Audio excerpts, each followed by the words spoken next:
स्वागत आहे आपलं आमच्या यूट्यूब चॅनल 4G स्कूलमध्ये. आपण आज अभ्यासणार आहोत इयत्ता 7वीचा मराठी विषय. याच्यामध्ये आपण पाठ क्रमांक 4 अनुभवी शेतकरी याची माहिती घेणार आहोत. याच्यामध्ये आम्ही आपल्याला प्रश्नांची उत्तरे खेळूया शब्दांशी हे सांगण्याचा प्रयत्न केलेला आहे आणि पाठाचे स्पष्टीकरण जिसे खुलासा कहा जाता है, जिसको डिस्क्रिप्शन कहा जाता है, वो सब इसी एक वीडियो में आपको समझाने की कोशिश की है. तो बने रहिए हमारे साथ आखिरी में तक इस वीडियो में, ताकि आपको इस पाठ की पूरी जानकारी मिले और प्रश्न और उसकी उत्तर हल करने में मदद हो. तो अगर अभी तक आपने हमारे चैनल को लाइक किया नहीं होगा, सब्सक्राइब नहीं किया होगा, शेयर नहीं किया होगा, तो आप लाइक कीजिए, सब्सक्राइब कीजिए और अपने दोस्तों में शेयर कीजिए, ताकि आपको जो वीडियो है आप तक सीधा मिल सके और उसको आपकी पढ़ाई जारी रख सके. आइए आगे चलते हैं. ये देखिए, आपको ये पाठ क्यों पढ़ना है. ये अनुभव शेतकरी है जो बेचारा थक चुका था, मेहनत बहुत करता था, पर उसके जो बच्चे थे जो कामचोर थे, जो बिल्कुल ही काम नहीं करते थे और हर काम टालते थे. पढ़ाई भी उन्होंने पूरी नहीं की थी और उस पढ़ाई पूरी करने के नहीं वजह से वो क्या करते थे, बस फिरते थे. माँ बाप को बड़ी फिक्र होती है अपने बच्चों की. यही इस पाठ में आपको समझाया गया है कि माँ बाप जो आपको समझाते हैं वो हमेशा सही होता है, पर बच्चों को समझने को बहुत टाइम लग जाता है, वक्त लग जाता है.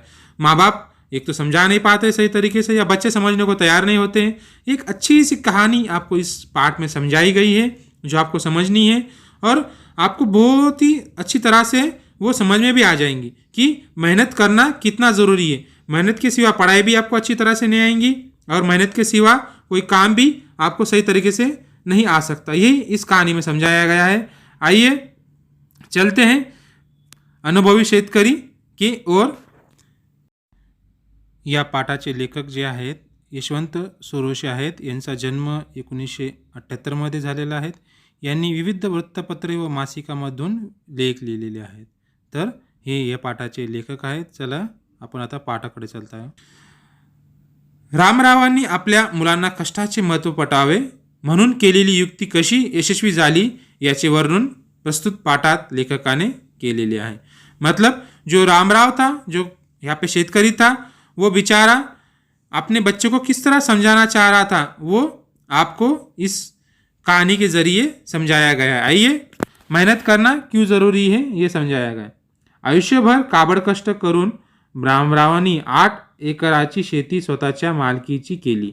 एकीकडे शून्यातून विश्व निर्माण केल्याचा आनंद रामरावांच्या मनात होता, तर दुसरीकडे आपली तिन्ही मुले नीट शिकली नाही आणि शेतीच्या कामाला हातभार लावत नाही या चिंतेने त्याचे मन ग्रासले होते. मन ग्रासना मतलब परेशान रहना. उतारवयामुळे आता कामही होत नव्हते. त्यात मनाच्या या रोगाला कोणतेच औषध लागू पड़त नव्हते. बेचारा थक चुका था और काम भी नहीं हो रहा था. बच्चे भी अपने उसके काम में हाथ नहीं बटा रहे थे. वो परेशान था. बिछाण्यावर पडलेल्या मतलब जो पलंग पे पड़ चुका था. रामरावांच्या डोळ्यासमोर 8 एकराचा हिरवागार पट्टा ओसाड पडल्याचे दुःख स्वप्न तरळून जायचे.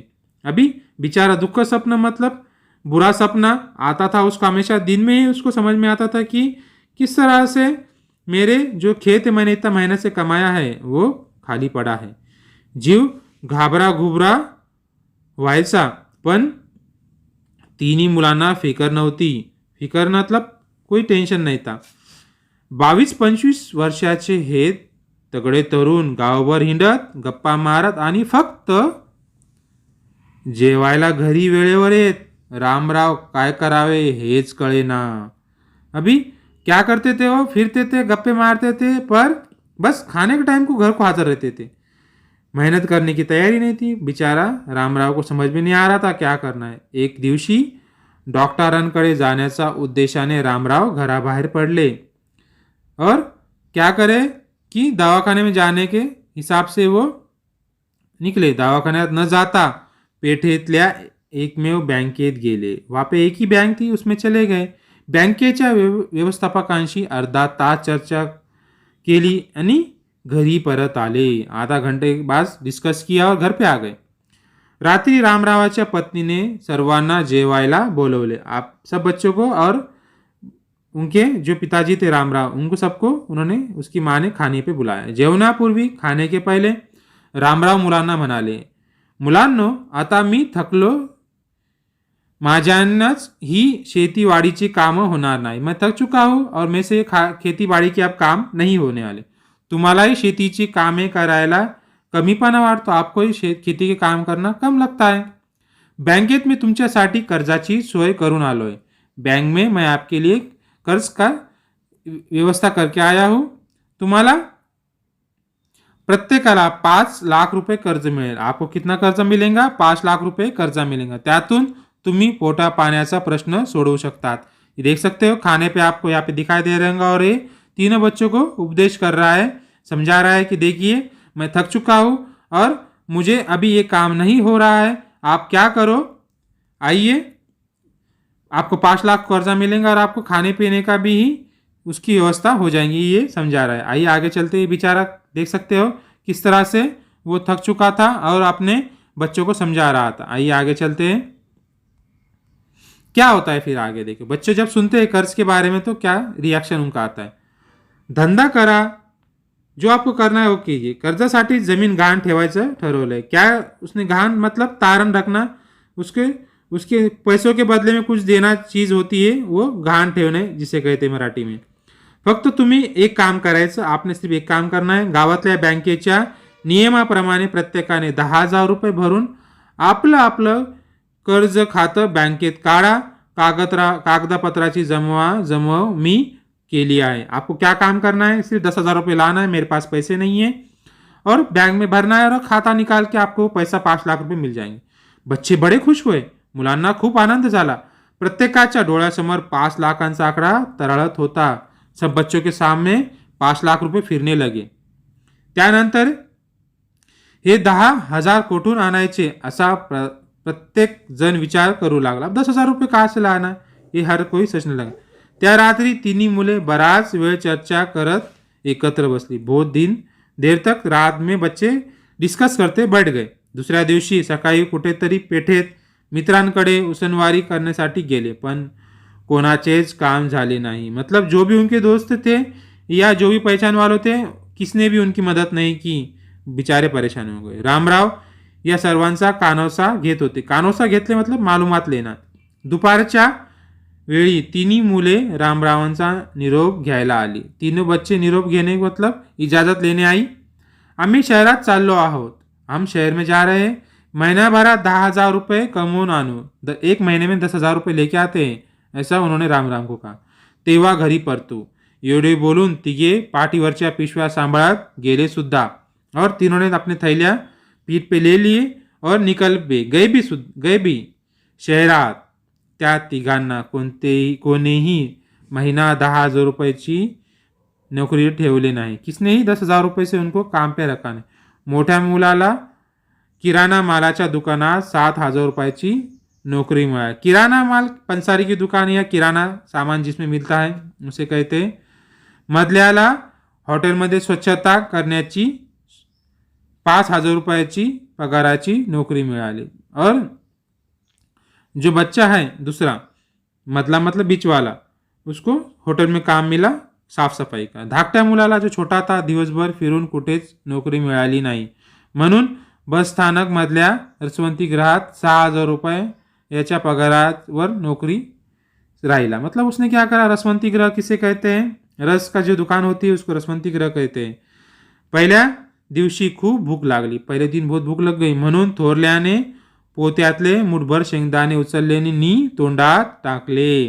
क्या किया, जो बीच वाला बच्चा था किराना दुकान में था, जो अनाज का थैला भरा हुआ था, उसको क्या करा, उठा लिया शेंगदाना मतलब फल्ली बीच का, खा लिया। मालकाने पाहिले, मालकने देखा, थोरल्याला कडक शब्दात सुनावले, त्याचा अपमान केला। थोरल्याला घरातल्या कोपऱ्यात भरलेल्या शेंगाची पोती आठवून आली और बेचारे बच्चे को बहुत बुरा लगा और उसको समझ में आया कि मैं घर में किस तरह से आराम से कभी कुछ भी खा लेता था, मुझे कोई डटाता नहीं था, पर यहाँ पे तो डटा रहा है और मुझे खडसा रहा है और मुझे परेशान कर रहा है। वो सोच के बिचारा आठवून बहुत खाली मान घालून तो पोती उचलू लागला. नीचे मान झुका के शर्मा के वो क्या कर रहा, वो थैले उठा रहा. मधल्या मुलाची तर हॉटेलमधली साफसफाई करून पुरती वाट लागली. वाट लागला मतलब परेशान हो जाना, बेकार हो जाना, बहुत परेशान हो जाना. दिवसभर हात ओले राहिल्यामुळे पांढरे फटक पडले. दिनभर हाथ पानी में रहने से जैसे सफ़ेद हो जाते वैसे वो सफ़ेद हो चुके. नाकाला हॉटेलमधल्या पदार्थाचा वास नकोसा झाला. जो होटल में जो बास आती है दिन भर की, एक अगर आप एक ही बास या खुशबू आप दिन भर लेते रहे तो परेशान हो जाते, वैसा वो परेशान हो गए. त्याला आपल्या वावरात मतलब खेत में पाट आठवू लागला. आठवू लागला मतलब याद आना. खळखळ पाण्याचा पाट साऱ्या पिकाला पाणी पाजत पुढे जातो. निर्मळ नितळ पाणी, हिरवे शेत पाहून मनाला तरतरी येते. आणि इथे यापेक्षा शेतातला पाणी देणं सोपं आहे. अरे इससे अच्छा तो पानी खेत में पानी देना अच्छा, उसको समझ में आए असा विचार करून तो काम करत राहिला. धाकट्याची परिस्थिती फार वेगळी नव्हती. जो छोटा बच्चा था उसकी भी हालत उनकी दोनों बच्चों सारखीच थी. परेशान थे बिचारा. उसाच्या रसाचे पैसे पाहून त्याला आपल्या मळातल्या ऊस आठवला नसता तर नवलच. जो पैसे आ रहे थे गन्ने के रस के, वो देख के वो परेशान हो गया. वो सोच रहा था गावाहून येणाऱ्या माणसाला टाळत तो तिथे काम करू लागला. गांव में जो आदमी आ रहे थे उनको शर्मा के और छुप छुप के वो काम करने लगा. उसाच्या मोळ्या वाहताना दमछाक होई. मतलब दमछाक होणं मतलब थक जाणं. एवढे काम आपण घरी केले असते तर, ऐसा विचार त्याच्या मनात येऊ लागला. इतनेच काम आपने घर पे किया होता तो कितना अच्छा रहा होता वो सोचने लगा. त्या पहिल्या रात्री तिघांनी फोनवरून एकमेकांना आपली नोकरी कशी छान आहे, आरामशीर आहे असे खोटेच सांगितले. झूठ झूठ उन्होंने बोला की हमारी नोकरी कितनी अच्छी है तीनों ने एकमेक को. इकडे रामराव त्यांची पत्नी आपल्या मुलांच्या विचाराने व्याकुळ हो झाले होते. मतलब परेशान हो रहे थे बिचारे दोनों माँ बाप.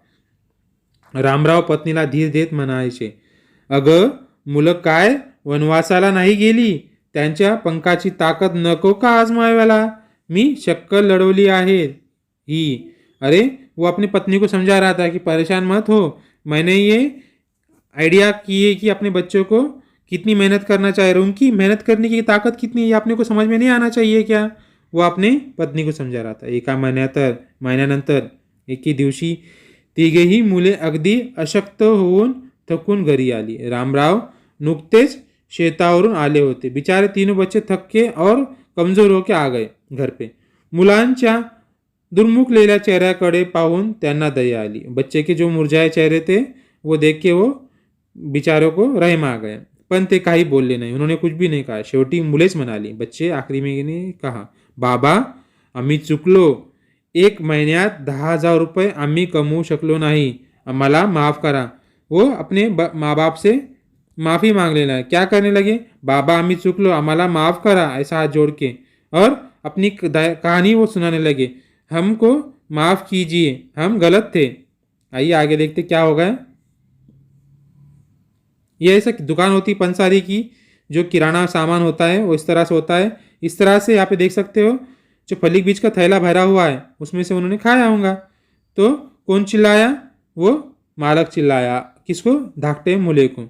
ये यहाँ पे आप देख सकते हो रसवंती ग्रह, जो छोटा बच्चा था वो काम कर रहा था ऐसा इस तरह से. और वो गन्ने का जो ठेला होता है वो देख के परेशान हो गया कि गन्ने अपने खेत में इस तरह से कितने आते हैं और मैं यहाँ पे किस तरह से मेहनत कर रहा हूँ, ये वो दे समझ में आया. आइए आगे चलते हैं. थोरला म्हणाला, बडा म्हणाला, बाबा माझ्या लक्षात आलंय की बाहेर इतके कष्ट करण्यापेक्षा आपल्या शेतात आम्ही राबलो तर अधिक पैसे मिळतील, शिवाय आपल्या मर्जीप्रमाणे नी सवडीप्रमाणे काम करायला मिळेल. अगर मैं बाहर मेहनत करने के बदले यही मेहनत करूँ तो कितना अच्छा होगा और मुझे अपने हिसाब से काम करने में मजा आएगा. धाकटा म्हणाला, म्हणाला, तुमच्या घरच्या गुरांच्या पिकांच्या सहवासात राहता येईल, पैसे पण मिळतील, प्रेमही मिळेल. मधला हळहळ बोलला, घबराते घबराते कहा, उद्यापासून आम्ही तिघही आपल्या शेतातच राबवून शिवार फुलू. मैं अपने खेत में ही मेहनत करेंगे और यही हम अपना जो खेत आहे वो फुलाने की कोशिश करेंगे, हरा भरा करने की कोशिश करें. नको आम्हाला कर्ज आणि पैसे, नको हमको वो पैसे. तुम्ही फक्त आम्हाला मार्गदर्शन करा, आप हमारे रहबरी कीजिए. तिघेही बोलले, तीनोही ने कहा. रामराव व त्यांच्या पत्नीच्या डोळ्यात पाणी आले. रामराव पुढे होत म्हणाले, माँ बाप कभी अपने बच्चों का बुरा नहीं सोचते. वो आगे हो कि अपने बच्चों को करें. मुलांनो, शहरात नोकरी मिळवण्यापेक्षा तुम्ही कष्ट करण्याची क्षमता तुम्ही नक्कीच ओळखली आहे. नौकरी आपने नहीं मिली तभी चलेगा कि आपको शहर में, पर जो मेहनत करने की ताकत है वो आपको समझ में आ गई है. आपने मेहनत करना कितना जरुरी आहे. बाळांनो, हेच मी तुम्हाला सांगत होतो. आपली स्वतःची पिकाऊ जमीन असताना इकडे तिकडे भटकायचं. आपली अगर खेती है तो इधर उधर क्यों फिर रहे हो आप.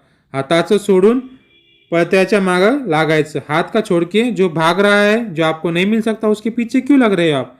न लाजता शेतीची कामं करा, स्वाभिमानानं जगा. या काळी आईची जितकी सेवा कराल तितका फायदा तुम्हाला मिळेल. ये धरणी माता की जितना आप मेहनत करेंगे, जितना आप कोशिश करेंगे, उतना फायदा आपको होगा. हा माझा अनुभव आहे. मुलांनी मान डोलवलं. बच्चों ने अपनी मान हिलाई. त्यांच्या डोळ्यात आत्मविश्वास पाहून रामराव मनोमन निश्चिंत झाले. निश्चिंत झाले मतलब उनको रहम आया और वो अब इत्मीनान हो गया कि अपने बच्चे आप मेहनत करने वाले हैं. आइए इसके प्रश्नार्थ हम देखेंगे. आपको समझ में आया ये पाठ कि मेहनत के सिवा कुछ भी हो नहीं सकता. मेहनत आपको करना बहुत ज़रूरी है. ये ऐसा प्रश्न उत्तर है, हमने आपको सीधा हल करके बताया है. आइए देखते हैं. ये बेचारा अपने उनको मार्गदर्शन करता हुआ और मेहनत समझाता हुआ किस तरह से ये अनुभव शेतकरी है. तो ऐसा मेहनत करके तीनों बच्चों ने खेती हरी भरी कर डाली. ये प्रश्न उत्तर हमने आपको छुड़ा के बताई. आइए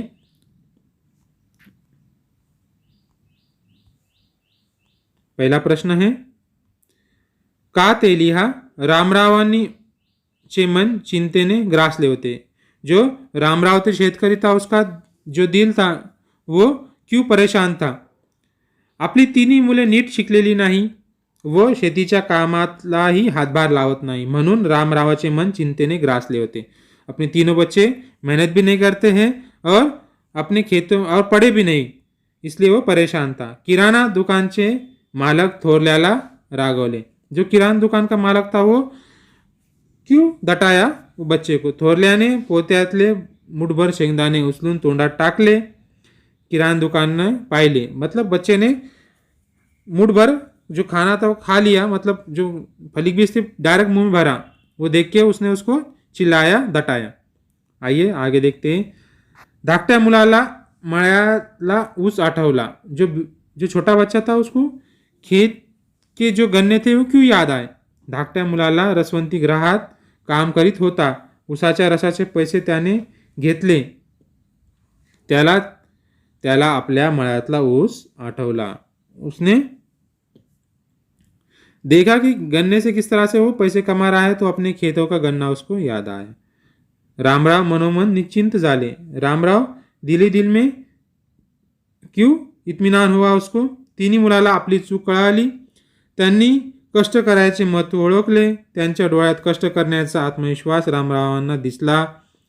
यामुळे रामराव मनोमंत निश्चित झाले. मतलब तीनों बच्चों की अपनी जो गलती थी वो समझ में आ गई और तीनों ने क्या सोचा कि अब हमको मेहनत करना है. ये उसका आंखों में उनको दिखाई दिया. उनका जो कॉन्फिडेंस था वो राम को दिखाई दिया, इसलिए वो निश्चिंत हो गए. आइए आगे चलते हैं क्वेश्चन नंबर 2 पे.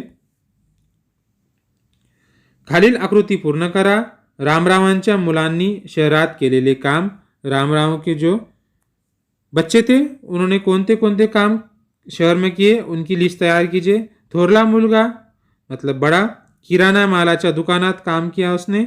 मधला मुलगा मतलब बीचवाला, होटलमध्ये स्वच्छतेचे काम, होटल में साफ सफाई का काम किया उसने.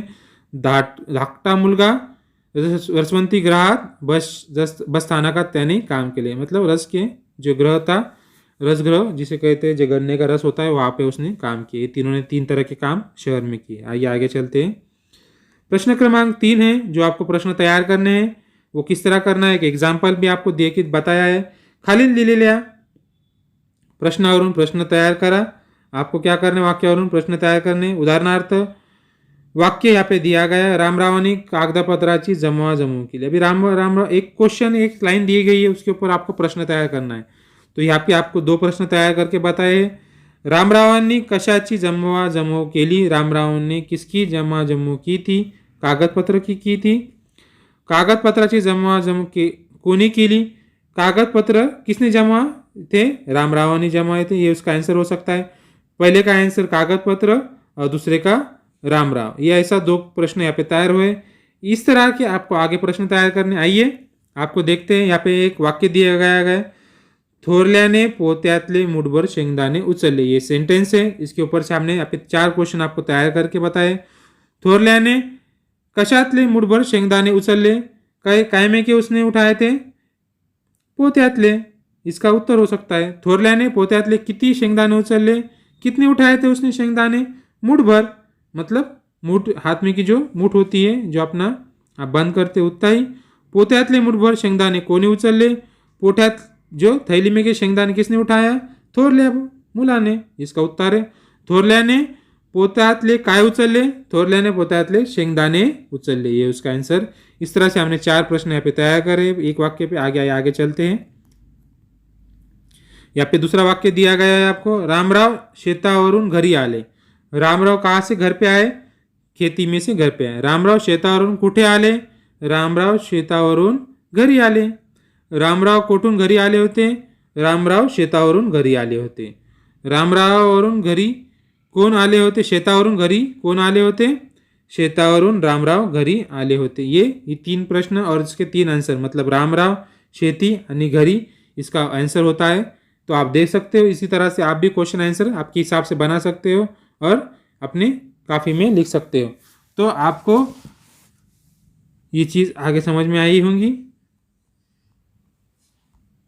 तो इसी तरह से आप अपने क्वेश्चन आंसर लिखिए और हमारे साथ हमारे इस वीडियो में बने रहिए, ताकि आपको आने वाले पार्ट के क्वेश्चन आंसर भी समझ में आए और आपका पढ़ाई तालीम जारी रख सके। तो बने रहिए हमारे साथ इसी तरह के वीडियो के लिए। लाइक कीजिए, हमारे चैनल को सब्सक्राइब कीजिए और शेयर कीजिए।